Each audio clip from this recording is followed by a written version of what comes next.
And welcome to our first ever episode of Devil Dash here with Dash Sports TV. I'm Wills Rice, joined by Josh Eyraud here. We're going to be talking about all things ASU football and how COVID kind of derailed the Herm train and what was to be a really promising season for these Sun Devils. So we're just going to kick off right into it. And we're going to talk about how COVID took down the season and how the Pac-12 decided to move the football season back to spring. But really, is it realistic for ASU and the rest of the Pac-12 to play in the spring?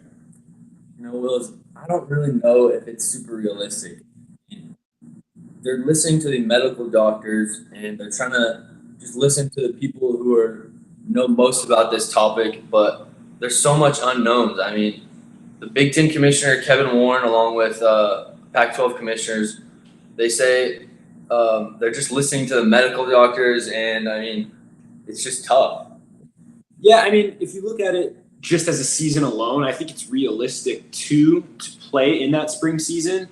But I mean, you got to look at it as, like we talked about, the big picture. I mean, is it realistic for these kids to play in the spring, turn around, have that off season right then and there, and then go out and play another full schedule in the fall? I mean, you got to look at the ways of the NFL draft. I mean, the players want to play that. They're going to they're hurting on their body. It could affect their draft stock. But you also got to look at it in the positive ways. I mean, look at someone like Joe Burrow, who, probably would have been a 5th-round pick going into last year. If he could get a full season like that, you could really skyrocket your draft stock. So, I mean, I think it's realistic, but there's still so many question marks that remain. We saw the schedules that were potentially out. We could do probably an all Pac-12 schedule in the spring. But it begs the question of, is it a legit championship? We talked about there's Big Ten and Pac-12, but what if the college football playoff this year? I mean, is Ohio State, Alabama, Oklahoma, Clemson, and Georgia? Is anyone gonna question that's not a legitimate championship? It begs the question, because will they then play in the spring if they do crown a rightful champion? I don't know. It's something that begs to be asked. The thing is, these players they're gonna think about this. They're gonna go into the spring season. They're gonna play a couple of games. Their draft stock's high. They have an option to redshirt and basically put this whole season, in the background, because they have the draft coming up, and then they could do it all over again. I mean, there's so much unknown right now. It's just ridiculous. But when you look at it that way, redshirting for a whole season when you can go pro and make millions instantly, it kind of begs the whole college basketball argument of, do you stay next year, try to gain your draft, make it go up your draft stock, or do you want to go early and make those millions? You're risking injury playing another, waiting a whole another year, and there's certain players on ASU that are chomping at the bits for that chance. We have the Frank Darby, who's been sitting in the shadows of Brandon Ayuk and N'Keal Harry, and then we have a hungry Jaden Daniels who's trying to make his draft stock go up. Because in 2 years there's a few quarterbacks that could be in the first round taken. He's very likely could be one of them. There's a lot of things regarding ASU. They're a young team. We just had one of our best recruiting classes ever. There was a very promising season and a very hopeful one, but it's just so hard to expect these kids. As a fan, we all want to see football, but it's just not realistic. I mean, I think to expect these kids to play two seasons in a calendar year is just ridiculous. And what do you think the expectations for these kids should be? I mean, I'm not sure, but I know one good thing that has come out of this season. Let's face it, the NCAA college sports, they've known over the past couple of years. Things have been brought into light. They've been known to be a money hungry, always after the money aspect, not looking after their players, thinking about their safety. I think, at least with the Pac-12 and the Big Ten, a couple of other smaller conferences, they're doing the right thing in that light. Pursuing the season would have supported the fact that they are always after that money, which is, think about how many media deals they have with these broadcast companies, everything about it.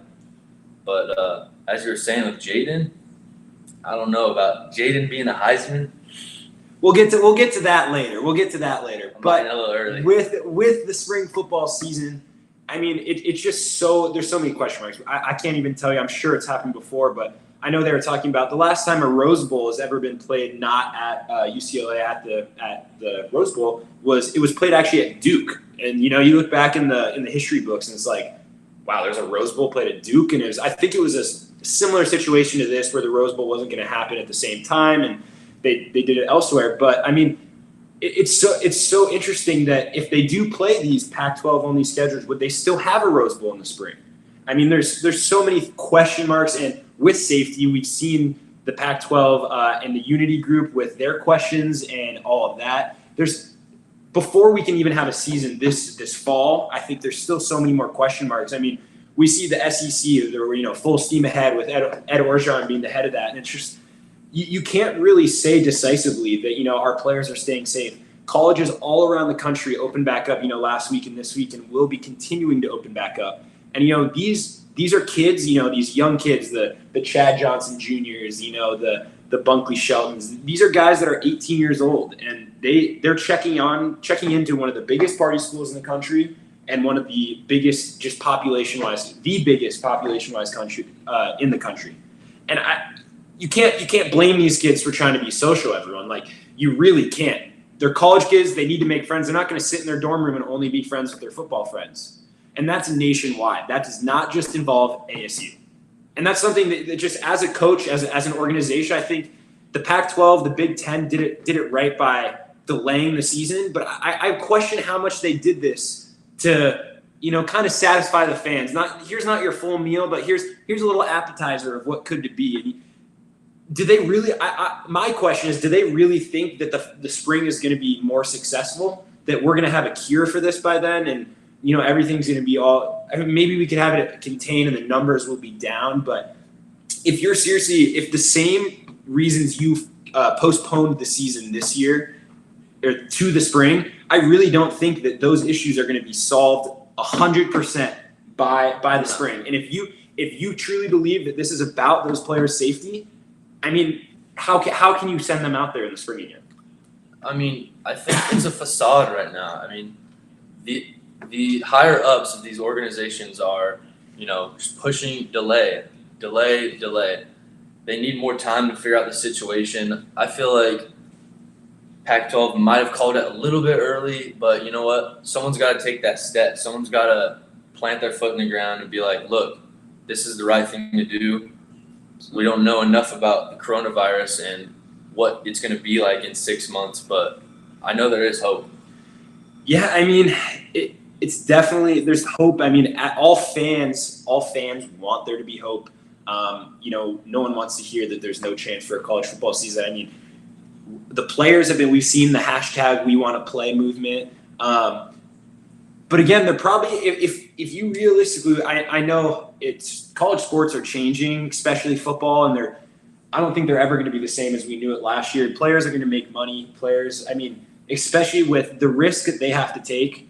I'm not saying it's going to happen this year, probably next year, but I mean, we've seen the Pac-12 Unity Group wanted, I want to say it was a little over $200,000 per person. And, from unpaid athletes to this, I think the Pac-12, Big Ten, everything is going to change. I mean, the SEC I think the estimated value per player was close to $350,000, and that doesn't include the big name players, the Tuas, the Isaiah Simmons, players like that. Those are.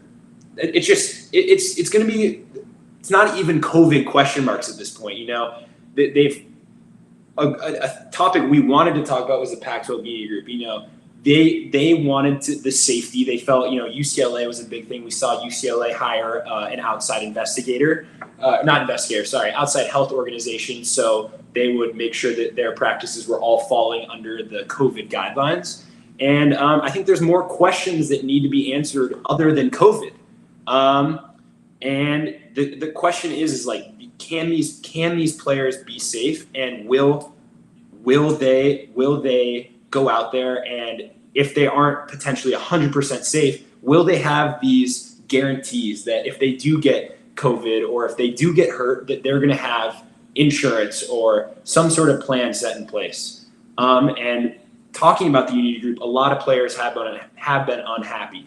And the big thing is, is ASU has been, flying under the radar. We've seen a lot of the Pacific Northwest schools been unhappy.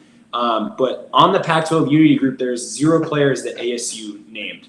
And they do have a spokesperson that if players do have issues, he's been named on the list, but he has not voiced any concerns. And the big question is Herm Edwards and the coaching staff to credit for not the success, I would not call this a success, but for, the players and the team all being on one specific page and, having one mindset as a team. I for sure think that Herm Edwards is one of the main driving reasons behind this. I mean, I feel like that's kind of Herm's motto is, they're going to, as a team, they're going to make one decision. I feel like that's something that Herm could very, very much do in the locker room, and he easily could have went through with that. And, I mean, it's just a testament to, it's not even about, the coaches, having everybody on the same page. It's I feel like is it really, the time to, criticize the NCAA amongst all this coronavirus stuff? Is it the right time to be, lashing out and, asking for change during this coronavirus, especially for the NCAA? It's tough. I mean, I think the NCAA needs to change. I mean, you can see how the universities have been, trying to throw out these players onto the field because of the amount of money they're losing.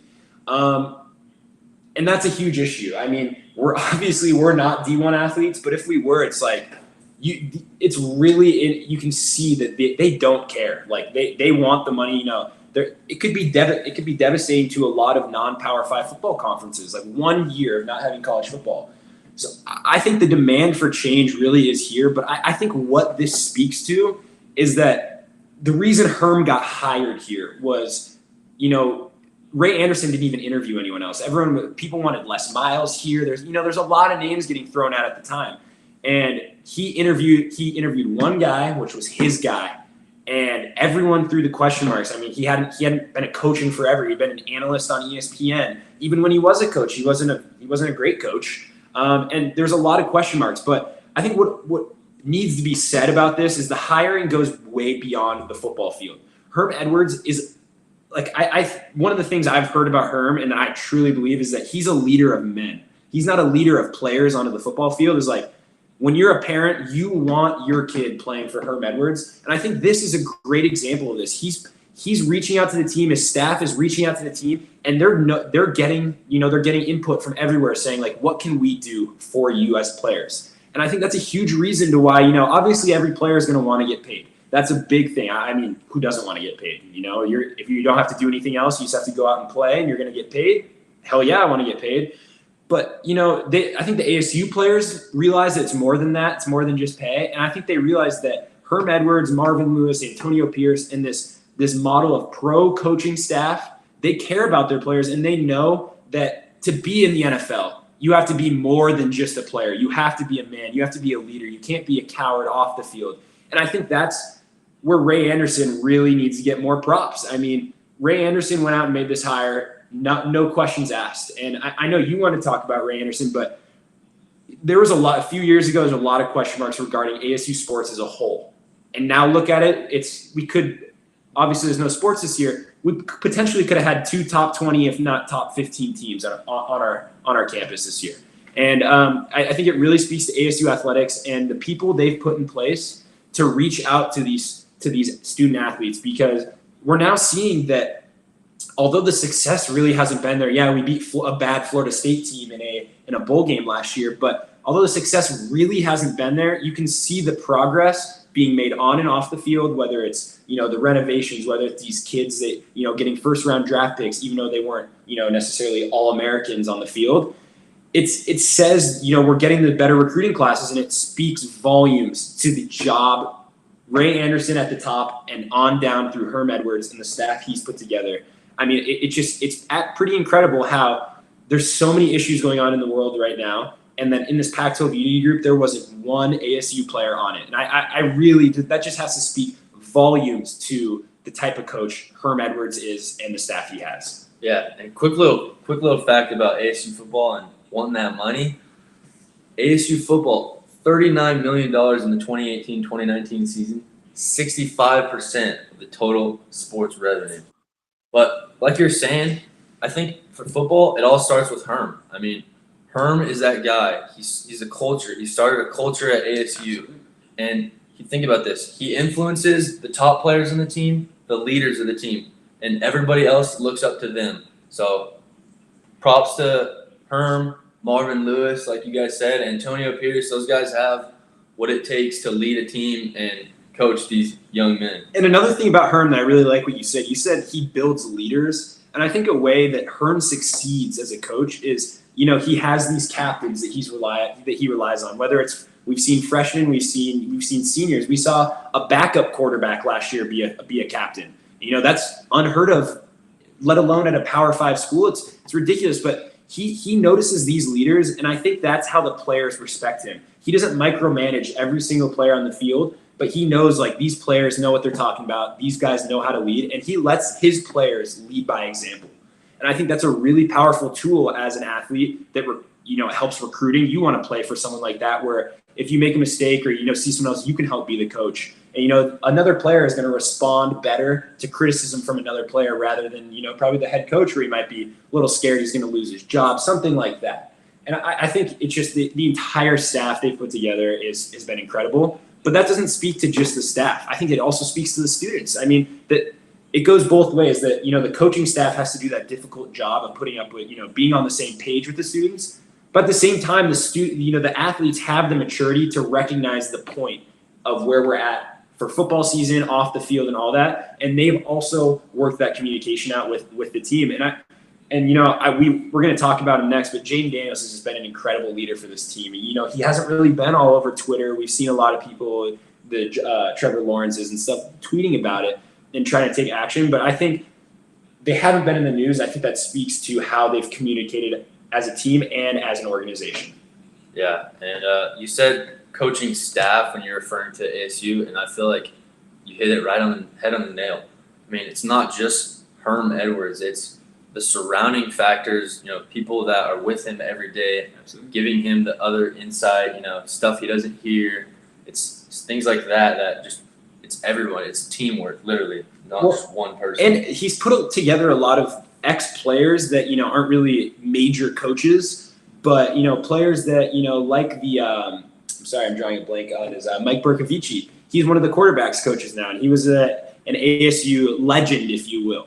It's just a lot of things like that where he really is finding a good way to connect with his players. And then he's also getting young and upcoming coaches such as Prentice Gill from Oregon, who we stole just right from under their noses, and one of the best hirings, I think, of his staff. And then instantly got a 4-star recruit that flopped from Oregon from Prentice Gill. And I just really think if COVID season in the spring or not, ASU with Jane Daniels at the helm under Herm Edwards for the next hopefully 2 seasons, but maybe one more of Jane Daniels in his junior year, is going to be huge for ASU as a program. And you love to see as a fan and just as a spectator that the players aren't frustrated. I mean, it's just really satisfying. These players are genuinely happy.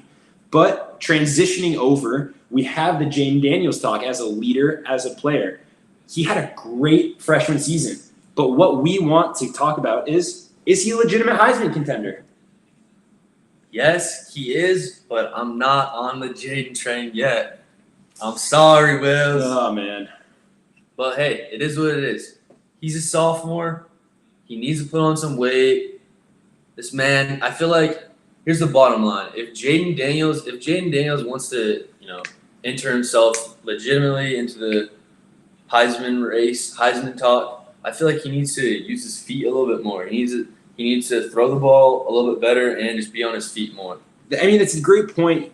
I was surprised when looking up his stats as a whole from last year. It's hard to look at it and be like, wow, he had less than 400. He had less than 400 yards rushing last year, and it's like you really thought he was more successful on his feet. But you got to realize, as a freshman, his decision making was fantastic. The 2 interceptions as a pocket passer, his poise in the pocket of when to leave, he could sense that pressure coming from his blind side. And we've seen 3 years of Manny Wilkins. Man, that guy would either stay 45 seconds too long in the pocket or he would leave before the ball was even snapped in his hands. And as a fan, it's just like you never let plays develop. You never let the coaches call plays for you. And really coming in from a freshman, was fantastic. And we got a question. Which sport will be the first to play a game this school year? That's tough. For ASU, I mean, it will probably be something that doesn't involve a lot of contact. I want to say one of the major ones they were talking about were football, basketball, and cross country were, I think, the 3 that they were first to get axed. I want to say sports that they were hoping for were like tennis. Swimming was potentially one of them because there's not any really contact in swimming. You could space out lanes potentially if you needed to. But it's hard to tell with what sports are going to be good because it's hard for a school to say, hey, college football is all good to go, but hey, tennis, sorry, your season's canceled. It's hard to say that. So I don't know if it's necessarily going to be one individual sport or a whole total of sports. But back to the Jane Daniels talk. We have his stats right in front of us: 60% completion, 17 touchdowns, 2 interceptions, 355 rushing yards, and he notched 3 top 25 wins, including at Michigan State and home against Oregon that ultimately ruined Oregon's college football playoff hopes. They would have been in with the win over ASU, and Jane Daniels simply outplayed Justin Herbert. But you think you're not on the train. What are some other names? Let's count out this season. Let's go next year where there's no Trevor Lawrence, no Justin Fields. Who do you think are some other names that are going to be competing against Jane Daniels? Well, the first name that comes to mind, you take out Trevor Lawrence out of the ACC, Sam Howell. Absolutely. I'm not sure if he's a sophomore or a junior, but he's quarterback at UNC. Yep. This man can throw the ball, and he's got weapons. Watch out for him. He's a dirty player. He's filthy. Well, and people fail to realize with him is Mac Brown is putting a great program around UNC. I mean, that program has only gone up, and Mac Brown, wherever he goes, Texas is one of the best dynasties ever. Wherever he goes, he wins. And it's going to be really interesting to see how Howell does under Mac Brown. And sorry, I didn't mean to cut you off there, but if you have some. I got another Pac-12 player for you, and this was brought to my attention. Bruce Feldman, read him on The Athletic. Penei Sewell, an offensive lineman, plays for Oregon. He's a junior. He's got some high praise from Mario Cristobal. He says he's one of the best he's ever coached. I mean, that guy has coached a lot of pros, a lot of good players. He knows what he's talking about. This kid can – I just watched some film on him about 30 minutes ago. He can throw these kids right on the ground.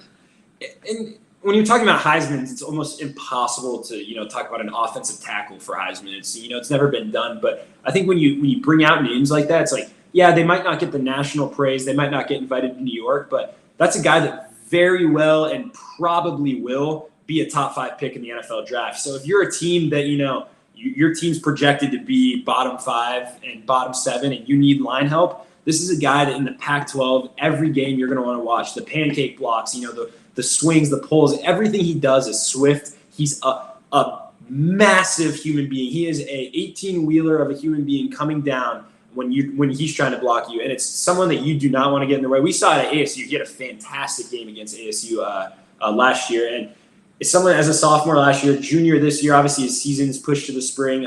Someone you're only going to watch out for. But we failed to mention with talking about Heisman candidates, we kind of touched over it with the draft. If you're an incoming junior, you have to stay 3 years in college. If you're an incoming junior, do you go early or do you kind of want, if you're on an Oregon, do you want to come back for that national championship run? And that's something that really could twist up the Heisman talk in 2 years. You never know if, let's say Trevor Lawrence wouldn't be going pro, but I'm trying to think of a big name that in this upcoming NFL draft is escaping me of his quarterbacks. But Justin Fields. Justin Fields is also a sophomore this year, or he did red shirt. I'm not sure how the whole red shirts go, but is he going to be? I'm drawing a blank with the drafts, but and the whole red shirt eligibility. But like I said, you never know if someone comes back. We've watched Brock Purdy at Iowa State. I mean, that's somebody that's probably not going to go pro, but him benefiting under a 4th year, something that can really, really shake up the Heisman looks. And someone like Brock Purdy, what is another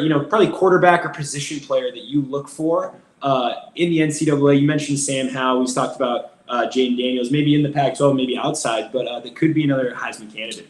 Well, there's a quarterback out of USC. His name's Keaton Slovis. He's pretty good. Keaton Slovis, he's pretty good. I mean, he's from Arizona. He's pretty. It's going to be tight. I mean, the schedule is up in the air. It's ridiculous. And it's something to watch for when it comes to Heisman stats. I mean, Keaton is right now probably a higher prospect than Jaden Daniels and has higher odds Heisman-wise. But the way the NFL has been going is, they want those running quarterbacks. The last quarterbacks taken have been Kyler Murray, has been Baker Mayfield. Not necessarily run-first quarterbacks, but quarterbacks that can run. I think that's interesting with Jaden Daniels because he can run, but he showed that he's not a running quarterback like an RG3, if that makes sense. So, and we just got word that Justin Fields is going to be a junior this year, so he can go pro. So it would be interesting to see, maybe next year if he does come back, or if try to win that national championship that they feel they are robbed of this year against Clemson. So it's going to be interesting to watch out for. But Keaton Slovis is he's in an air raid offense. He's got so many weapons at wide receiver U at USC. I mean, that's something that if he can capitalize on that opportunity, man, that's going to be a good Heisman candidate for lower value rather than your Trevor Lawrence or your Justin Fields. But the thing about Keaton is that he's a story that you have to love. I mean, 3-star recruit, kind of came in as the third option for USC last year. You see that USC starting quarterback go down first game. Got thrown right in the fire. Yeah, and then he'd actually beaten out Jack Sears as the backup quarterback. And Jack Sears was someone that ASU fans know well. He came to ASU, I believe, not this most recent season, but 2 years ago. And he put up, I want to say, close to 500 yards against us. And it was I can't remember the exact game, but he played a good game. I was in LA, sorry. And he was a great player. And you see this true freshman come to LA in the bright lights and beat him out and make him the third string quarterback. It's like, okay, who is this guy? You see him thrown in the Fresno State game, and he did throw a lot of interceptions this year, but it's kind of something that's expected as someone as a true freshman that's thrown right into the fire. His progression as his next season is going to be something really fascinating to watch. 3-star recruit really didn't have a ton of offers, but USC is really all you need with that history. And it's Jaden Daniels versus. It's really disappointing we were stripped of that matchup this year, but we could have gotten 2 more years. We saw last year Keaton Slovis beat us. I think they scored 4 touchdowns in the first quarter, and they never looked back. It was tough, but that was a great game, and we could have had at least seen 2 more matchups of that. Whether Jaden Daniels is a legit Heisman candidate is yet to be seen, but it's definitely he is putting his name out there as one of the premier quarterbacks in college football, and I think he's ready. He's ready for that challenge to take on Keaton Slovis and the rest of the Pac-12. And we're about to wrap up. Do you have any closing thoughts on ASU football? What the season could look like as a whole, or anything else like that? I got a question for you. If say there's no spring, no fall, gets moved back a year, everybody red shirts, is Keaton Slovis playing time going to be affected by our old friend JT Barrett at all? Probably not. I mean, I don't think he transferred. I think he originally threw his name in the transfer portal, but I don't think he did transfer. I think that's really Keaton's job to lose. I think it really is Keaton's job to lose. He showed last year that they had all those injuries, and he didn't really that offense didn't take a step down. They were kind of it's questions whether they could have been better at JT Daniels, but it's, why not give that true freshman a start? He's your future. You have extra time with him. And, you never know if we don't have a year. I'm pretty sure JT Daniels was a sophomore last year, so he's going to be a junior. Could potentially go pro. So it's something you have to look out for and just all the question mark. Oh, sorry. And, yeah, we were both wrong. He transferred to Georgia.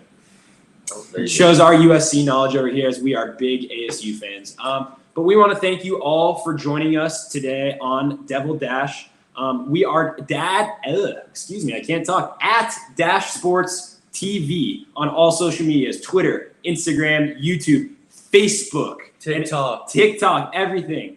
We're dashsports.tv on the website, And for Wills Rice, I'm Josh Eyraud. We have plenty of content coming up. If you want to talk about any Pac-12 sport, jump in. We have the schools all across the Pac-12, and we will be producing content weekly, and we look forward to seeing you on future weeks to come.